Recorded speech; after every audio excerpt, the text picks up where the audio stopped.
দীর্ঘ ৩ দশক পর দেশে আবারও ব্যালট ভোটের মাধ্যমে রাষ্ট্রের সর্বোচ্চ অভিভাবক নির্বাচনের এক নতুন প্রেক্ষাপট তৈরি হয়েছে। বিরোধী জোটের পক্ষ থেকে একজন প্রবীণ ও বিশিষ্ট রাজনীতিককে প্রার্থী হিসেবে ঘোষণা করায় এবার বিনা প্রতিদ্বন্দ্বিতায় নির্বাচনের পথ বন্ধ হয়ে যায়। বিগত সময়গুলোতে ক্ষমতাসীন রাজনৈতিক দলগুলোর মনোনীত প্রার্থীরাই বিনা বাধায় রাষ্ট্রের অভিভাবক পদে নির্বাচিত হয়ে আসছিলেন। সাবেক রাষ্ট্রপতির সরে দাঁড়ানোর পর নির্বাচন কমিশন সার্বিক প্রস্তুতি নিতে শুরু করলেও বিরোধী দল প্রার্থী দেওয়ায় সেই সমীকরণ বদলে যায়। সংখ্যাগরিষ্ঠ রাজনৈতিক দলটি আনুষ্ঠানিকভাবে তাদের মনোনীত প্রার্থীর নাম ঘোষণা না করলেও সতর্কতার অংশ হিসেবে একাধিক মনোনয়ন ফর্ম সংগ্রহ করেছে। অন্যদিকে বিরোধী জোটের সমন্বয় সভা শেষে তাদের একক প্রার্থীর নাম গণমাধ্যমের সামনে আনুষ্ঠানিকভাবে প্রকাশ করা হয়। মনোনয়ন পাওয়ার পর ওই প্রার্থী দেশের মানুষের অধিকার ও জনস্বার্থের সাথে কোনো অন্যায় না করার অঙ্গীকার ব্যক্ত করেন।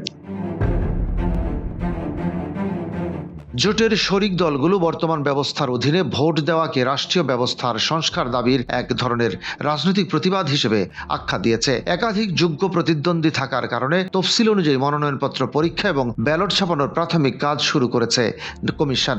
সংসদে মোট আসন সংখ্যা ও সদস্য সমর্থনের বিচারে ক্ষমতাসীন জোটের জয়ের সম্ভাবনা সুনির্দিষ্ট হলেও ভোট প্রক্রিয়া সচল রাখা হয়েছে। জাতীয় সংসদ ভবনের প্রশাসনিক কক্ষে এই সার্বিক ভোট প্রক্রিয়া সুষ্ঠুভাবে পরিচালনার জন্য কার্যনির্বাহী প্রধানের সাথে কথাবার্তা সম্পন্ন হয়েছে।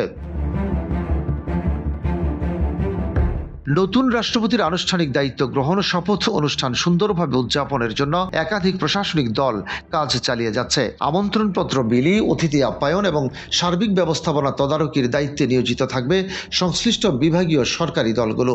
দীর্ঘদিন পর গণপ্রতিনিধিদের সরাসরি ভোটের মাধ্যমে রাষ্ট্রপতি নির্বাচন হওয়ায় রাজনৈতিক অঙ্গনে নতুন এক উদ্দীপনা দেখা দিয়েছে। সবকিছু ঠিক থাকলে নির্ধারিত তারিখের প্রত্যক্ষ ভোটের মধ্য দিয়েই গণপ্রজাতন্ত্রী বাংলাদেশের নতুন রাষ্ট্রপতি নির্বাচিত হতে যাচ্ছেন।